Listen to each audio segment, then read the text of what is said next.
Maraming salamat po sa walang sawang suporta sa ating munting channel Mitsuki Official. Pa-donate po sana via GCash. Mga master salamat. Huwag po sanang i-escape ang ads natin mga master salamat. Paki-like, share and subscribe. Maraming salamat and God bless. Kabanata 3151. Nagulat lang ako. Ang mga tao mula sa Ghost King Sect ay mabangis, lalo na ang sect leader ng Ghost King Sect.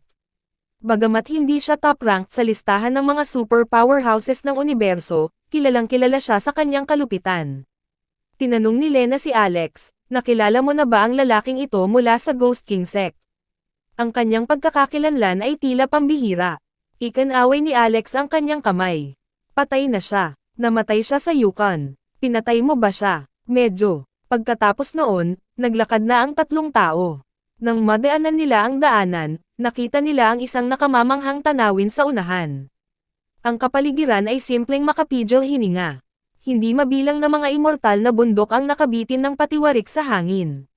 Ang walang kamatayang mga bundok ay pinagdugtong ng mga sinaunang suspension bridge, samantalang ang ilan sa mga ito ay nakabitin sa hangin ng walang konektadong mga tulay.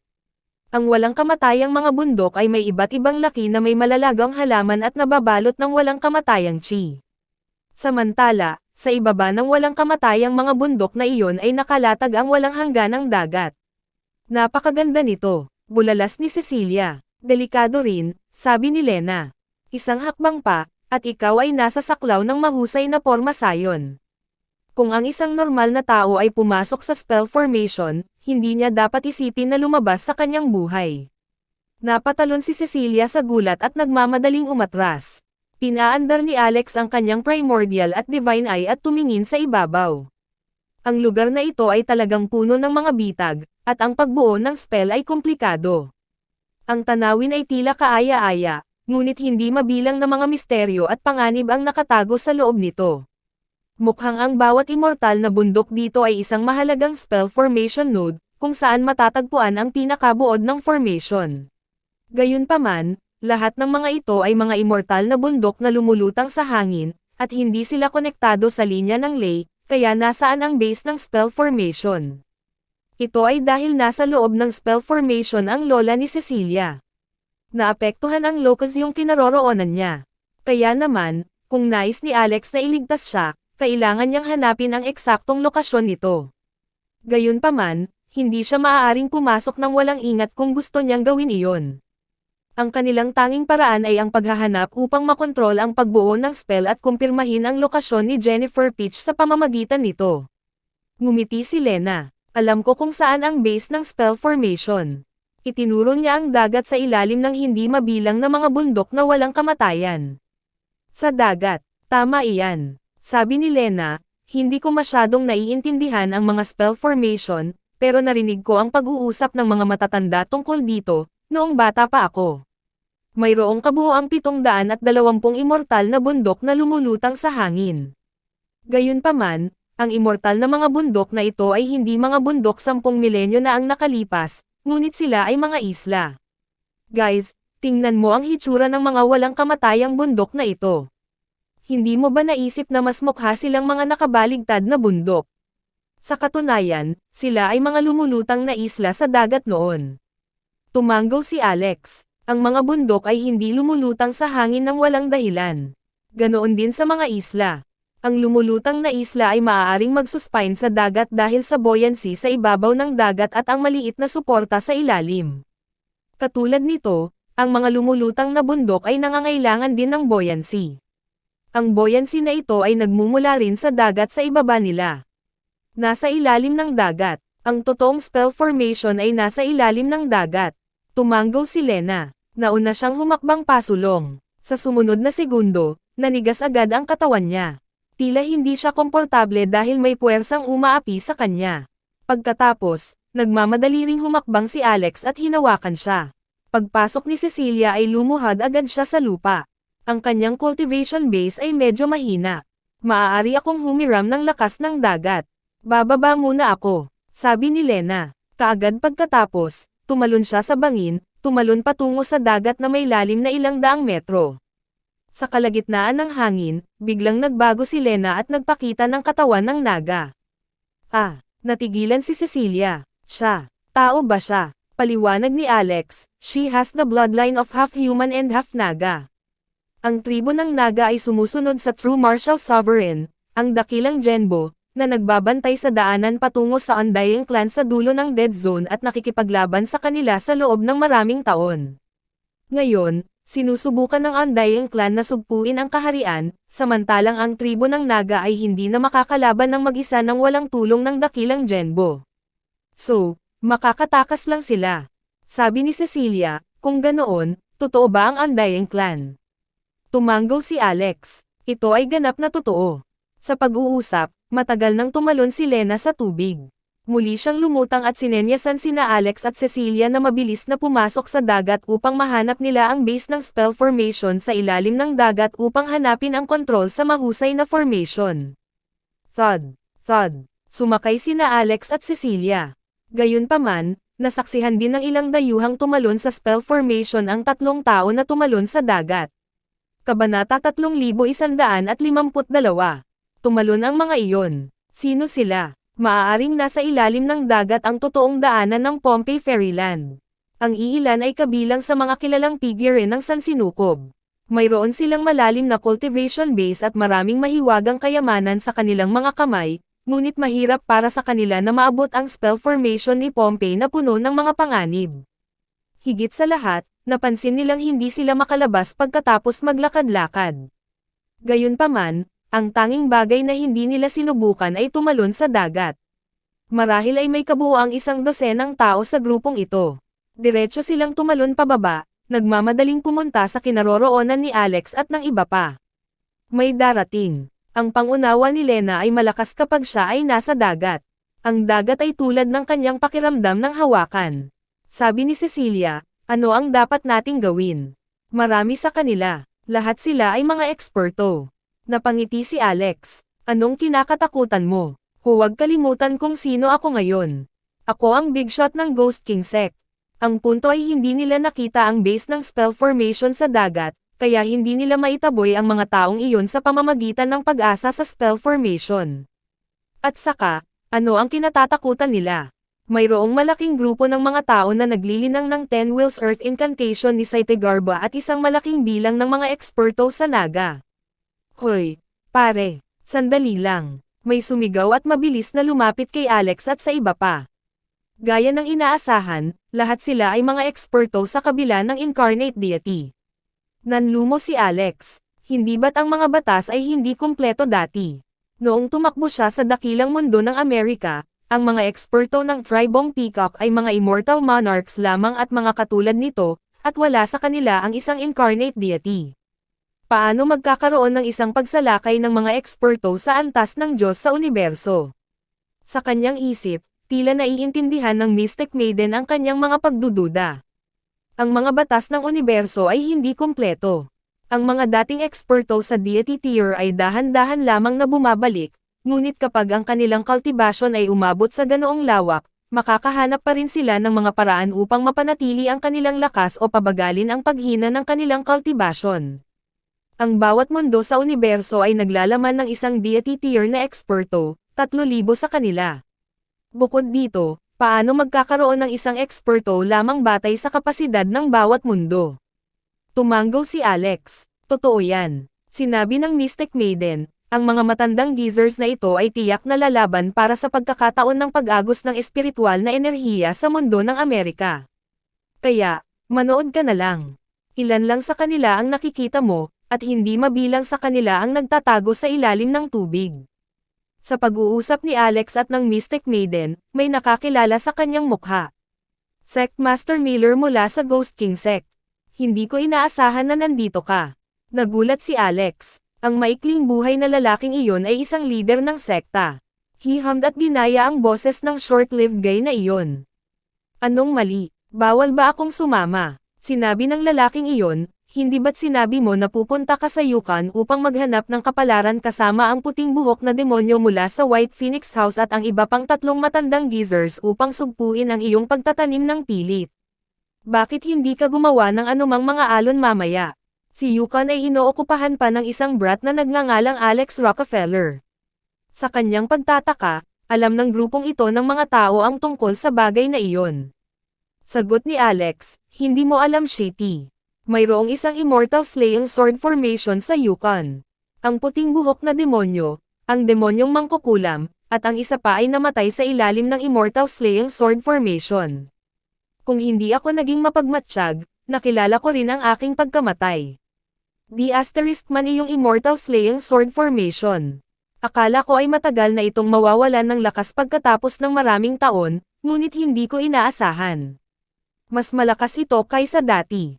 May nabigla. Imposible. Dapat itong maging mas mahina. Naramdaman ito ng lahat. Sabi ni Alex, naloko kayong mga tanga. Alam mo ba kung kaninong mga kamay ang immortal slaying sword formation?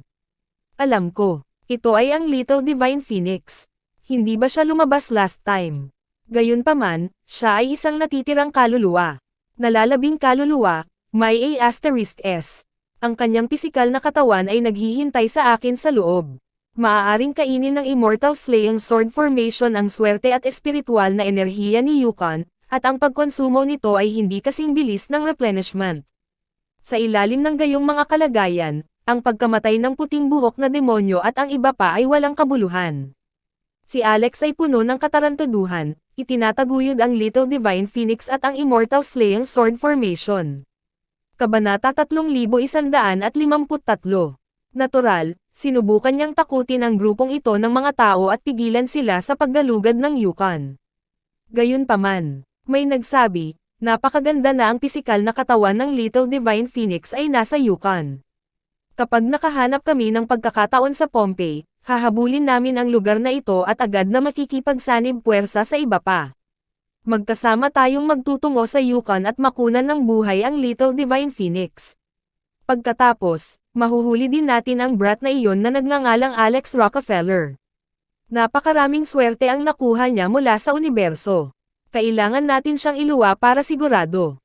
Nagulat si Alex. Dahil nilamon na niya ang swerte, paano niya ito iluluwa? May isang taong nakangiting nagsabi, Sect Master Miller, malamang na hindi mo alam na nakakuha ng kayamanan ang Great Ape King kanina. Ito ay isang flesh grinder, kapareho lang ng nasa daan patungo sa Netherrealm. Maaari nitong durugan ang laman at dugo ng isang tao at pigain ang lahat ng swerte, kapalaran, at maging ang espiritual na enerhiya sa kanyang katawan. Sect Master Miller, malalim ang iyong paglilinang, kaya bakit hindi ka sumama sa amin? Kung gayon, mas malaki ang posibilidad na manalo tayo. Namutla si Alex sa narinig. Gusto talaga nilang harapin siya sa isang brutal na paraan. Sinusuportahan ng Little Divine Phoenix ang lalaking iyon. Natatakot ba kayo? Pansamantalang tanong ni Alex. Bakit kailangan nating matakot sa Little Divine Phoenix? Kahit na ang Great Divine Phoenix, Sis Phoenix, wala siyang magagawa sa atin noon, hindi ba? Mukha namang mayabang ang lalaki. Noon, minsang natalo ng ating ninuno ng Search Olympus tribe si Sis Phoenix. Bukod dito, ang Little Divine Phoenix ay mas mababa kaysa kay Sis Phoenix. Nagulat si Alex habang matamang nakatingin sa lalaking nasa harapan niya. Magandang kalungkutan. Ang lalaking ito na mukhang subang ay miyembro pala ng Search Olympus tribe. Kay laking taksil sa sangkatauhan. Tapos, sinadya pa ng lalaking ito na biruin si Alex. Sect Master Miller, marami akong sinasabi sa iyo para sa Ghost King Sect. Noon, nag-shortcut si Emperor Rowan, Sis Phoenix, at ang iba pa patungo sa Abyss. Ang daanan na iyon ay permanenteng selyado na ngayon, ngunit isang susi ang naiwan dito, na siyang Little Divine Phoenix. Hindi alam ng ibang tao ang tungkol sa CP na iyon, ngunit nangyayari ito sa paghahanap ng Olympus tribe.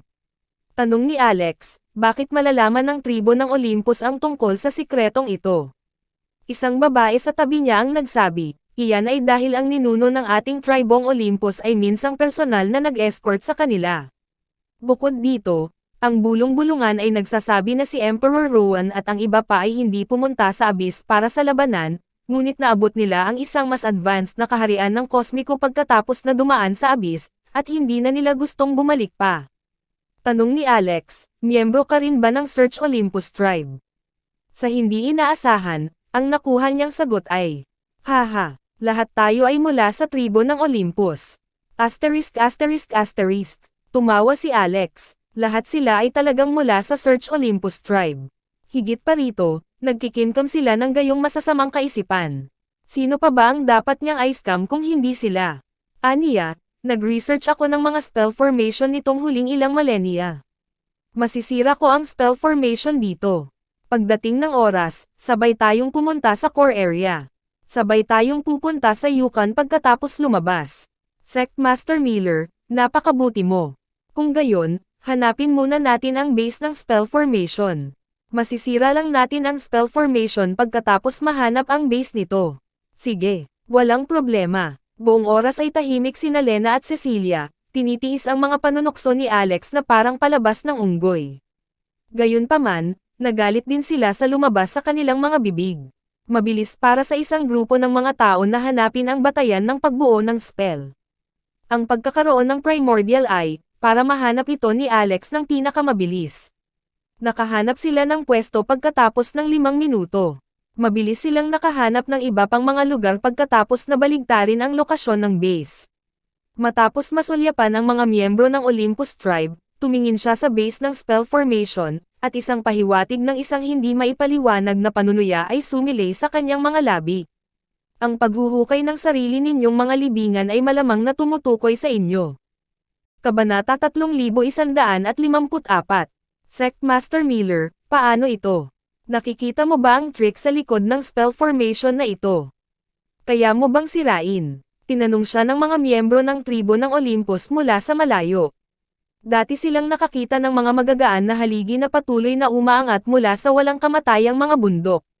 Ang langit ng Pompeii na sinamahan ng liwanag ng walang kamatayang mga kayamanan na pumukaw sa kanilang pananabik. Ipinagpalagay nila na tiyak na ipinanganak ang ilang kayamanan. Ang isang treasure na may surging treasure light ay talagang pambihira. Hindi rin nila alam kung sino ang kukuha nito, kaya pinagnanasaan ito ng grupo ng mga tao.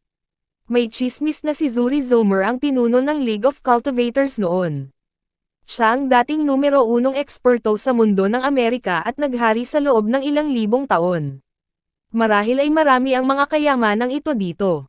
Tamang-tama kung mahahanap natin ang treasure vault. Hindi ko inaasahan na malalaman ng Sect Master ng Ghost King Sect ang mga spell formation. Ito ay dapat na isang espesyal na paghahanda para sa muling pagkabuhay ng espiritual na enerhiya sa wasteland sa oras na ito. Guys, dapat ba natin siyang mahuli at patayin pagkatapos masira ang spell formation? Alam ng lahat ang tungkol sa paraan ng Ghost King Sect. Kapag nagkaroon siya ng masamang hangarin sa atin, huli na ang lahat. Sige. Patayin natin siya pagkatapos masira ang spell formation. Ang mga miyembro ng tribo ng Olympus ay lihim na nakipag-usap sa pamamagitan ng telepathy. Sa sandaling iyon, natapos din ni Alex ang kanyang paghahanda. Sumenyas siya sa kanila na mag-ambag ng kanilang kapangyarihan ng sama-sama. Sa sandaling ma-activate ang base dito, magagawa nilang masira ang undersea spell formation na ito at makapasok sa core area. Ang video na ito ay edited by Herban TV. Stop re-upload my videos please. Lahat ay makakaapekto sa pinakabuod ng formation sa bilang ng 3. 1, 2, 3. Tinulak ni Alex ang undersea spell formation. Buzz. Isang panginginig ang lumapit. Napakalaki ng alon sa ilalim ng dagat. Isang malaking puwang ang tila nagbukas sa sahig ng karagatan, na naging sanhi ng walang limitasyong tubig dagat na bumulwak pababa. Nagulat ang mga miyembro ng tribo ng Olympus. Hindi ko inaasahan na ang matandang geezer na ito mula sa Ghost King Sect ay talagang sanay. Napakarami sa amin ay walang magawa tungkol sa pagbuo ng spell na ito, ngunit maging sanhi ng napakalaking kaguluhan sa maikling sandali. Mukhang may talent talaga siya. Guys, humanda kayo at maghintay sa tamang sandali. Papatayin natin sila sa isang suntok. Palihim ding nag-uusap sina Alex at Lena habang naghihintay ng tamang sandali. Sinabi ni Lena sa pamamagitan ng telepathy, sa tingin ko ay walang kabuluhan na patayin ang grupong ito ng mga lalaki. Bakit hindi natin sila bitag sa loob ng spell formation? Pagdating ng panahon, ipapadala namin sila sa lihim na kaharian ng dakilang Genbo para makapag-ambag sila ng kaunti sa pamamagitan ng pagharang sa Undying Clan. Tanong ni Alex, paano natin gagawin iyon? Sabi ni Lena, naaalala ko na ang spell formation na ito ay katulad ng 72 Heavenly Immortal Slaying Formation sa Sea City of Atlantis. Ito ay una na ginagamit upang harapin ang hindi namamatay na clan at maaaring gawing lakas ng pakikipaglaban ng spell formation. Alam ko ang tungkol dito. Nagpunta ako sa lungsod ng Atlantis dati. Kanina ka pa ba? Oo. Nakuha ko pa ang puso ng espada.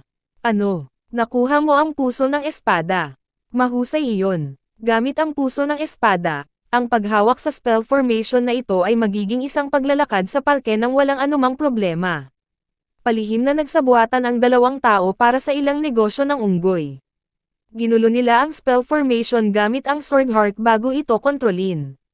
Sa huling sandali, lumitaw ang isang daanan sa sahig ng karagatan. Nang tingnan nila ito, nakita nila ang isang pag-iral tulad ng yungib sa loob. Tuwang-tuwa ang mga miyembro ng Tribong Olympus. May nagtanong, Sect Master Miller, nasira na ba ang spell formation?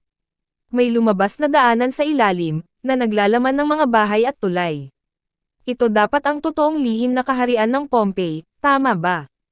Sagot ni Alex, tama. Sundan mo ako, lahat. Mabilis siyang dumaan sa daanan kasama sina Lena at Cecilia.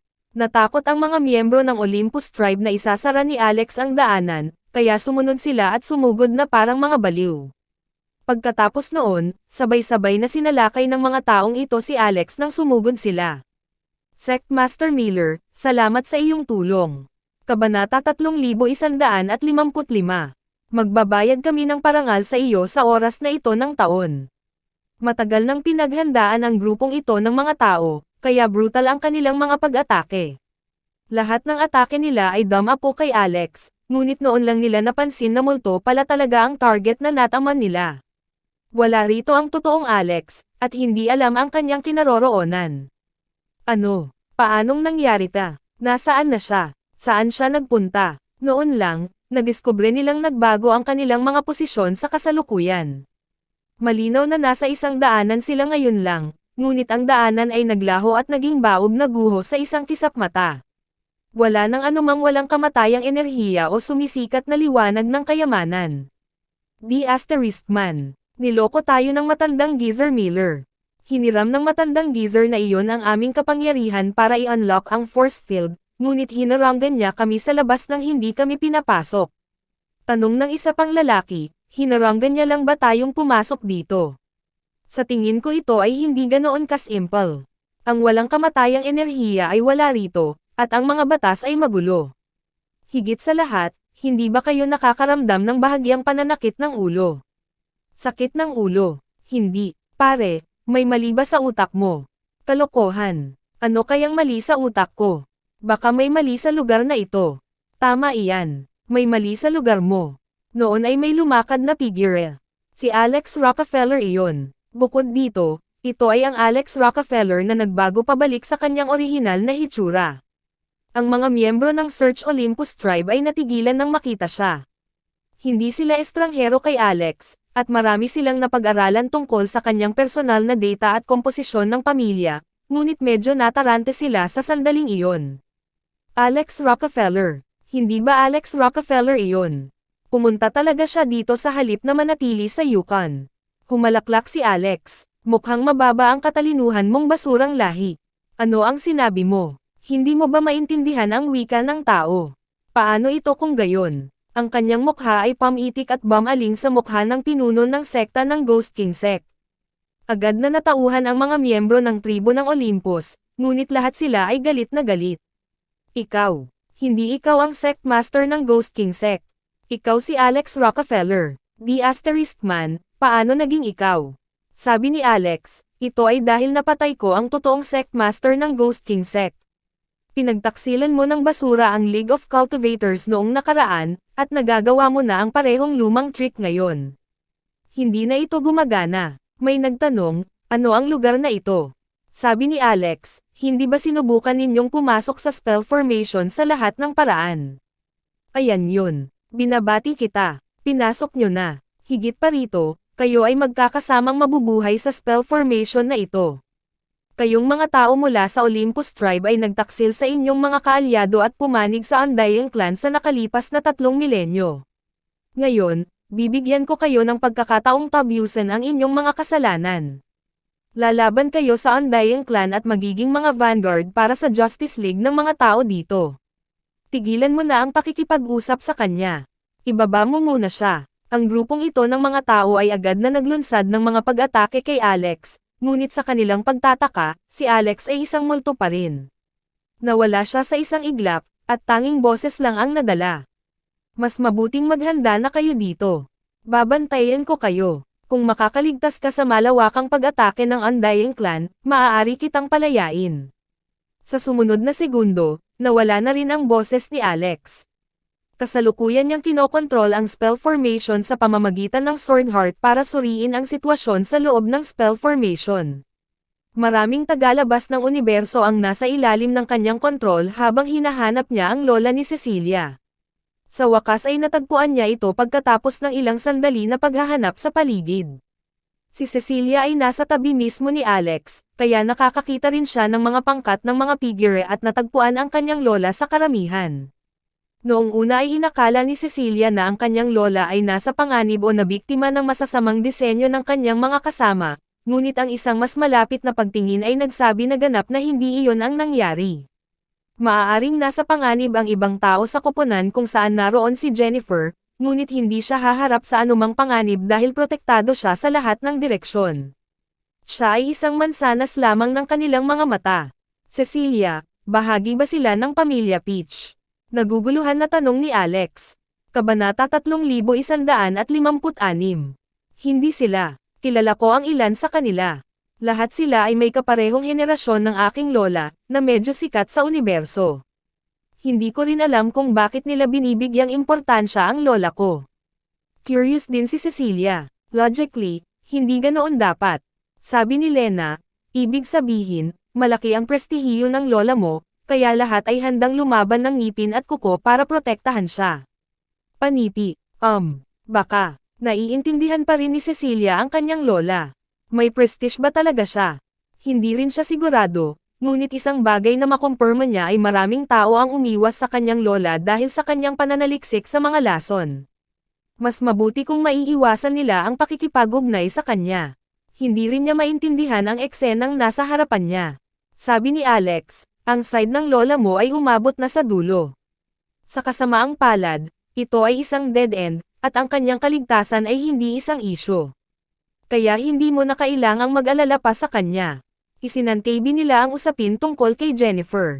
Noon sumigaw si Cecilia, bilasan mo tingnan mo. May away dyan. Tila maraming mga treasure lights na sumisikat sa langit, at hindi mabilang na mga tao ang sumasamsam sa kanila. Kinokontrol ni Alex ang spell formation na ito, para maipakita niya ang sitwasyon, mga imahe, at maging ang mga boses sa spell formation sa harap niya. Parang nanonood ng surveillance footage, ngunit malinaw na mas advanced ito. Tinanggal ni Alex ang isang hand seal at pinalaki kaagad ang imahe. Maging ang mga boses ay naging mas malinaw. Ang tanawin doon ay ganap na ipinakita sa kanyang mga mata. Isa pa, naramdaman niyang nandoon talaga siya. Si Alex, Lena, at Cecilia ay malayang makalakad, tumakbo at suriin ang lahat ng detalye sa eksena. Gayunpaman, wala silang mahawakan. Kapag naabot nila, dadaan sila sa mga bagay. Nakakamangha, nagulat si Cecilia nang makita niyang dumaan ang kamay niya sa katawan ng isang tao. Pakiramdam niya ay tumagos dito ang kanyang kamalayan. Samantala, tumakbo si Lena at sinuri ang lugar na may liwanag na kayamanan na tumataas sa langit. Ito ay tila isang libingan na may malaking batong monumento na itinayo sa harap nito. Dalawang malalaking sinaunang salita ang inukit sa monumento ng bato, Sword Grave. So, this place is a sword gravel, bulong niya sa sarili habang kumikinang ang kanyang mga mata sa bahagyang pagsinta. Alam mo ba ang lugar na ito? Tanong ni Alex. Nakarinig ako ng ilang chismis tungkol dito. 10,000 taon na ang nakalilipas, ang Pompeii Fairyland ay ang nangungunang sekta sa mundo ng Amerika, wala. Ang pinuno ng sekta noong panahong iyon, si Zuri Zomer, ay naging isa sa mga asawa ni Emperor Rohan. May kapatid siyang babae na nagngangalang Saria Zomer. Zuri Zomer, bahagyang kumunat ang noo ni Alex. Parang narinig na niya ang pangalang iyon sa kung saan, o maaaring nasa alaala ng isang tao. Anong problema kay Zuri Zomer? Si Zuri Zomer ay isang eksperto sa kendo, samantalang si Saria Zomer ay isang dalubhasa sa mga espada. Anong ibig mong sabihin? Si Saria Zomer ay nahuhumaling sa mga espada, ngunit hindi siya nagsasanay ng sword arts. Siya mismo ay nahilig sa mga espada. May bulong-bulungan na minsan niyang sinabi na gusto niyang kolektahin ang lahat ng nangungunang 300 makapangyarihang mga banal na espada sa mundo at ilibing ang mga ito dito. Kaya, ang lugar na ito ay tinatawag na libingan ng espada. Gustong tumawa ni Alex pagkarinig nun. Iyon ay isang imposibleng misyon. Alin sa nangungunang 300 espada sa buong sansinukob ang hindi bagay ng kompetisyon sa libu-libong eksperto. Ito ay isang pipe dream lang para sa isang tao na itago ang lahat ng ito para sa kanyang sarili. Sa tingin mo ito ay nakakatawa, hindi ba? Tanong ni Lena. Pero, talagang nagtagumpay siya dati. Ano? Nagulat si Alex sa pagkakataong ito. Tinanong niya, ang aking Xavian Sword at Dao Killing Sword ay dapat na irerango sa nangungunang 300 banal na espada, tama ba? At gayon din ang 4 na Immortal Slaying Swords. Teka, nakolekta na ba niya ito dati? Kabanata 3157. Tumanggaw si Lena. Ito ay hindi isang bagay na mahirap.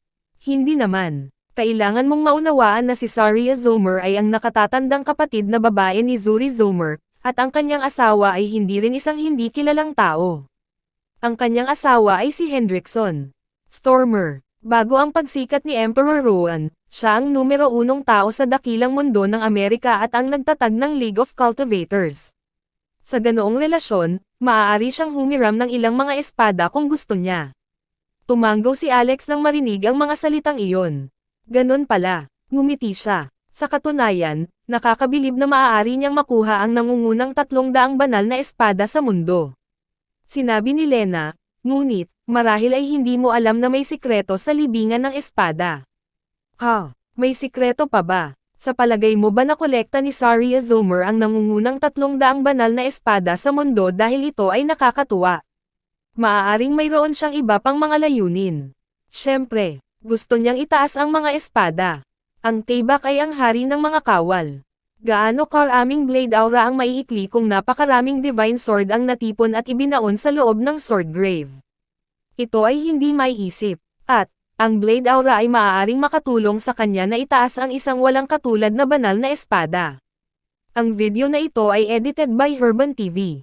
Tanong ni Alex, anong uri ng espada iyon? Sabi ni Lena, narinig ko itong binanggit ng nanay ko noon. May chismis na ang plano ni Saria Zomer na itaas ang espada ay talagang isang tagumpay. Ang espadang itinaas niya ay pag-aari ng kanyang bayaw. Tinatawag itong, The God Slayer. Kung gayon, hindi ba ang kanyang bayaw? Emperor Rowan. Tama iyan. Noong unang panahon, ang lahat ng mga eksperto mula sa Stormer Sect ay nagtungo sa Abyss upang makahanap ng kabuhayan. Kung kinuha ni Emperor Rowan ang God Slayer noon, babalik na siya ngayon. Sa kasamaang palad, ang proseso ng pagtataas ng espada ay isang hakbang mula sa pagkumpleto noon, kaya hindi niya ito kinuha.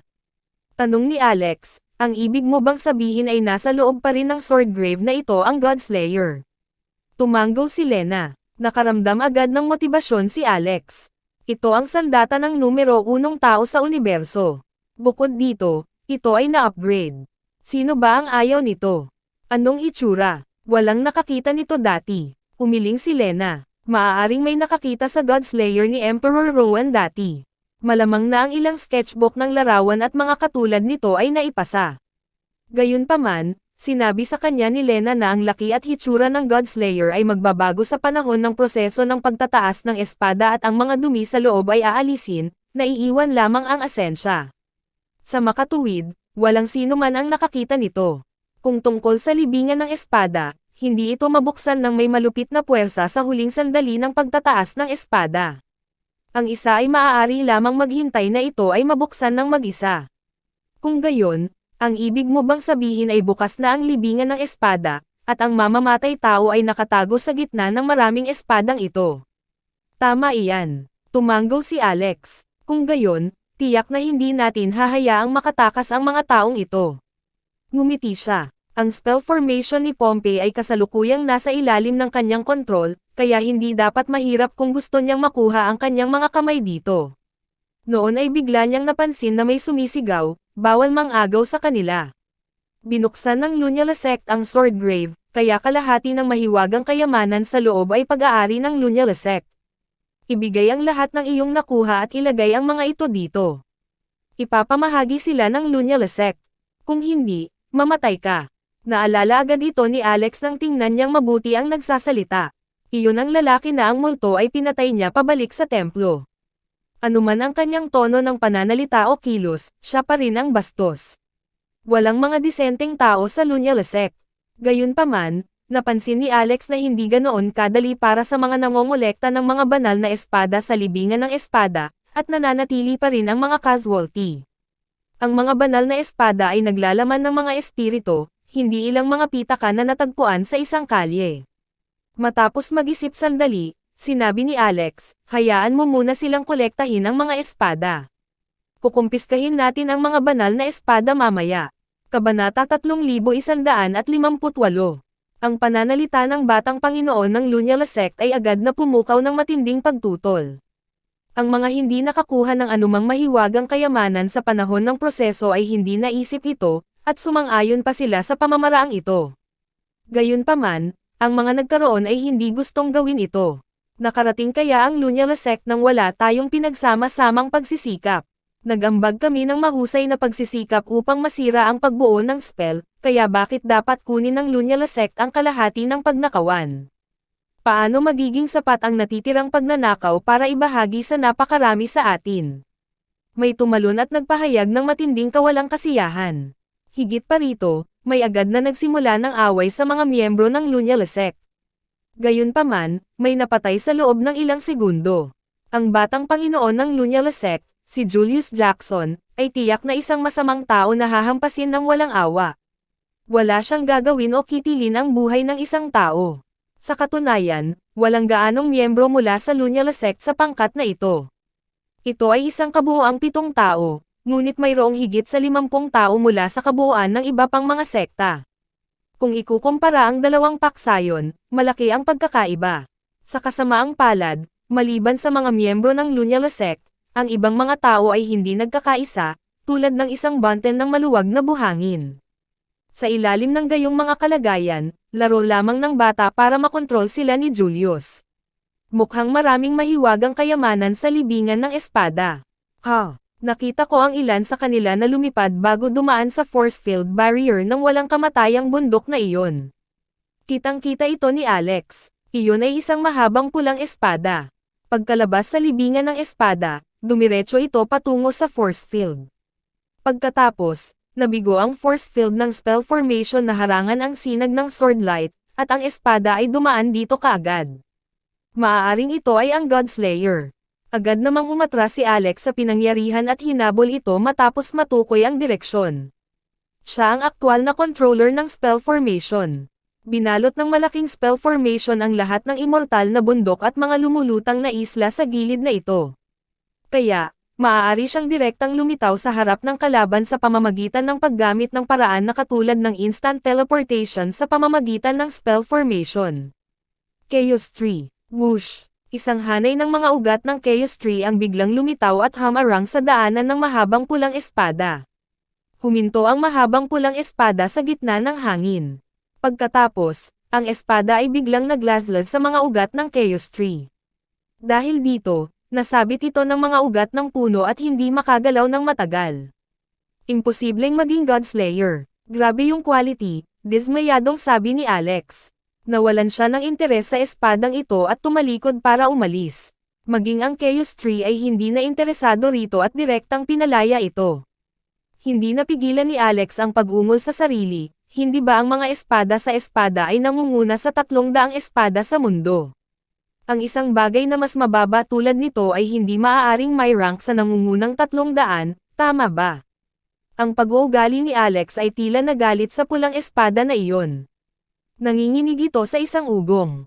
Gayunpaman, umalis na si Alex sa lugar na ito. Nais niyang malaman kung sino ang malamang na nakakuha ng Godslayer. Makalipas ang halos kalahating oras, sa wakas ay tumigil sa paglabas ang mga mahiwagang kayamanan sa loob ng libingan ng espada. Bumalik ang katahimikan. Napatigil din si Julius at ang iba pa na nasa loob. Agad namang lumabas ang mga miyembro ng Lunyala sect at sinabihan ang lahat na ibigay ang lahat ng armas na nakuha nila. Ilang sandali pa, may masunuring nag-abot ng mga armas at itinapon sa lupa dahil sa nauna. Kapag may gumawa niyan, yung iba naman ang susunod. Bagaman nakaramdam sila ng pag-aatubili, mas mahalaga ang kanilang buhay. Gayunpaman, may hindi sumang-ayon. Isa itong babaeng nakamaskara. Ang espadang nakuha niya ay isang treasured sword na may purple electric glow. Hindi lamang ito naiugnay sa kidlat, ngunit naglalaman din ito ng kapangyarihan ng mga batas. Ito ay isang bihirang species sa isang sulyap, at ang babae ay malinaw na mahilig dito. Kung ibibigay niya ito, katumbas na iyon ang pag-agaw sa paborito niyang bagay. Paano kung hindi ko ibigay? Tanong ng babaeng nakamaskara. Sigurado ka bang hindi mo ito ibibigay? Sigurado ako. Kabanata 3159. Bitch, dinala mo ito sa iyong sarili. Whoosh! Unang sumalakay ang babaeng nakamaskara gamit ang mahabang espada na naglalaman ng electric glow sa kanyang kamay. Bagamat hindi pa pinino ang espada, nag-trigger ito ng kidlat sa kalangitan na may isang slash. Bukod dito, ito ay kulay ube. Napatingin dito si Julius. Damn! Napakalakas nito. Hindi siya nang ahas na harangin ito ng pilit. Napagkasunduan ng lahat na sa Tribulation Crossing, mamamatay sila kung makatagpo sila ng Purple Lightning Tribulation.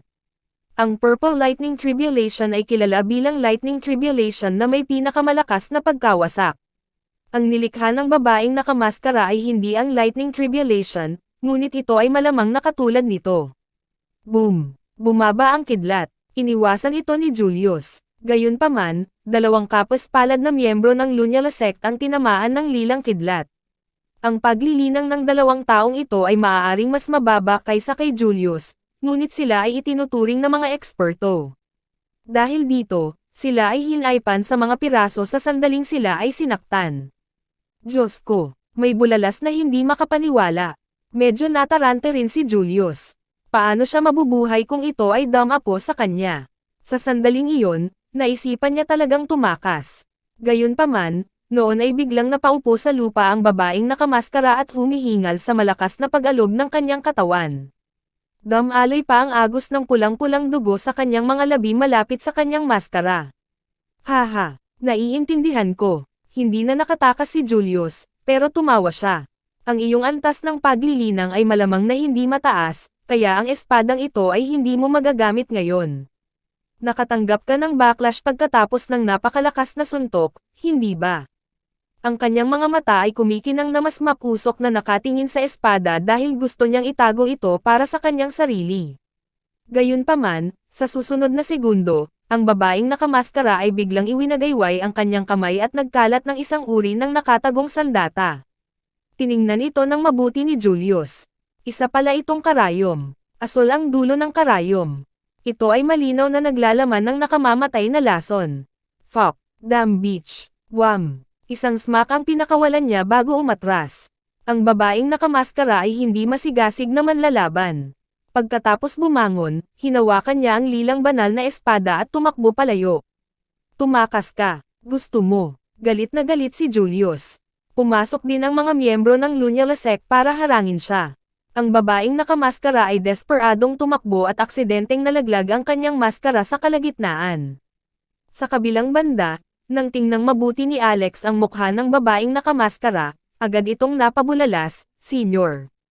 Ang babae pala ay si Frostine Usoro. Si Alex ay nakaramdam ng matinding pagkakasala kay Frostine. Ang pamilya ng kanyang nakatatanda ay nagkawatak-watek dahil sa kanya, kung saan ang ilan ay namatay, at ang ilan ay nagkalat. Isa pang bagay ay lumitaw si Frostine sa pagsubok ni Alex na ibinigay ni Phoenix sa dulo ng Heavenly Stairs. Sa kalaunan, hindi siya nailigtas ni Alex noong panahong iyon at hinayaan siyang mamatay. Kahit na peking pagsubok lang iyon, akala ni Alex ay totoo ito noong mga panahong iyon. Para sa kanya, ito ay utang ng pasasalamat kay Frostine. Whoosh! Agad na lumabas si Alex at humarap kay Frostine. Pagkatapos noon, nagpakawala siya ng napakalamig na puwersa sa harap ni Julius, na bumubuo ng isang domain ng hamog na nagyelo. Senior. Junior. Tuwang-tuwa si Frostine sa hindi inaasahang pagkakataong makita si Alex. Gayunpaman, siya ay kasalukuyang namumutla ng walang anumang namumula na kutis, at ang kanyang paghinga ay hindi rin matatag. Masyadong naubos ng Purple Electrical Sword ang kanyang chi. Halos maubos na siya nito. Senior, huwag kang matakot. Nandito ako. Kinuha ni Alex ang isang masa ng apoy sa kanyang kamay. Pagkatapos ay nasunog ito sa kanyang palad na may kaluskos at nabuo ang isang lotus seed. Galit na ngumuso si Julius. Sino ka? Ang lakas ng loob mong makialam sa akin. Kaya ikaw, mongrel, matagal na kitang gustong patayin. Ngayon, kukunin ko ang buhay mo. Kabanata 3160. Si Julius, na sa wakas ay nakilala ang tunay na mukha ni Alex, ay nagngangalit doon at pagkatapos. Binalikan siya ni Alex sa templo. Iyon ang pinakagalit niyang sandali mula noong bata pa siya. Namumuo na ang galit sa kanyang puso habang gusto niyang patayin si Alex gamit ang sariling mga kamay. Nagkataon lang. Gusto rin kitang patayin, duwag. Nakangiting sabi ni Alex at pabalik-balik na itinapon ang maalamat na apoy ng galit ng Buddha sa kanyang kamay. Ang maalamat na apoy ng galit ng Buddha ay hindi mabilis, ngunit isang malakas na elemento ng apoy ang lumitaw bago ito damapo sa lupa. Dahil nagtagumpay si Julius na maging pinuno ng nakababatang henerasyon sa Lunyala sect, ang kanyang antas ay nasa loob ng pamantayan, at ang kanyang kakayahan sa pag-iisip ay tiyak na hindi mahirap. Nang maramdaman niya ang kadakilaan ng apoy na iyon, hindi niya ito hinarang ng may kalokohan. Sa halip, magpakawala ng bugzo ng hangin gamit ang kanyang palad, sinusubukang patumbahin ang maalamat na apoy ng puot ng Buddha. Gayunpaman, hindi pa rin niya matukoy ang tunay na pagkakakilanlan ng maalamat na apoy ng puot ng Buddha. Ang bagay na ito ay isang sikat na pag-iral sa listahan ng apoy. Paano ito natangay ng bugzo ng hangin? Hindi lamang nabigo si Julius na tanggayan ang maalamat na apoy ng galit ng Buddha gamit ang kanyang palad, ngunit mas mabilis itong naapektuhan. Banal na moly, bulalas ni Julius at pinakawalan ang isang water curtain ng force field. Isa itong mahiwagang kayamanan. Hinaranggan nito ang maalamat na apoy ng puot ng Buddha at pinasabog ang apoy sa tabing ng tubig. Ang tabing ng tubig ay nanginginig ng ilang beses at nabasag, ngunit si Julius ay ganap na hindi nasaktan. Masyado kang sanay. Bahagyang ngumiti si Alex habang nakatingin sa kanya. Gayunpaman, binuhat ni Alex si Frostine sa kanyang mga bisig at direktang umatras ng mahigit 100 metro na may isang hakbang pabalik sa susunod na segundo. Ang katawan ng dalawang tao ay tila dumaan sa isang uri ng transparent na ripples. Sinusubukan mong tumakas. Tumakas ka sa templo noong nakaraan, ngunit ito ay isang panaginip sa pagkakataong ito. Hinding-hindi papayag si Julius na makatakas si Alex, kaya agad siyang humakbang pasulong. Nakapagtataka, ang hakbang ay naglalaman din ng epekto ng terrain stride. Halos nasa harapan na niya si Alex pagkalabas niya. Sa kasamaang palad, ang dalawang tao ay pinaghiwalay ng isang layer ng transparent force field. Si Julius, na natigilan, ay bumagsak ang kanyang ilong sa force field at sa wakas ay nakakita siya ng mga bituin na dumudugo. Muntik na siyang mahimatay. Masakit ang kanyang ilong, at tumulo ang mga luha sa kanyang mukha. Wala pang kalahating metro ang distansya sa pagitan ng dalawang tao. Young Lord, adulto ka na, pero umiiyak ka pa rin, anong mali? Nakalimutan mo bang palitan ang iyong basang lampin? O tumae ka ba sa pantalon mo? Nakangiting sabi ni Alex. Galit na galit si Julius at marahas na sumuntok. Dahil dito, lumiwanag ang mga ripples sa force field. Hindi lang nataman ng suntok niya si Alex, halos pumutok ito. Ano? Paano siya nakarating doon? Hindi ko alam na magkakaroon ng force field dito ngayon lang. Naguguluhan ang mga taong nakatayo sa likod ni Julius. Ang ilang mga tao sa kanila ay may kaalaman tungkol sa mga spell formation at force field. Halimbawa, mayroong dalawang bihasa sa pangkat ng Lunyala sect. Ito ay dahil sila ay nakahanda ng husto at alam na magkakaroon ng maraming spell formation sa mga santuwaryo ng wasteland. Maraming mga dalubhasa sa mga dayuhan ng Sansinukob ay bihasa rin sa mga porma sayon ng spell. Higit pa rito, mas kawili-wili ay ang pangkat na ito ay pangunahing binubuo ng mga kabataan. Karamihan sa kanila ay mga divine heirs at mga diyosa mula sa iba't ibang sekta sa universo.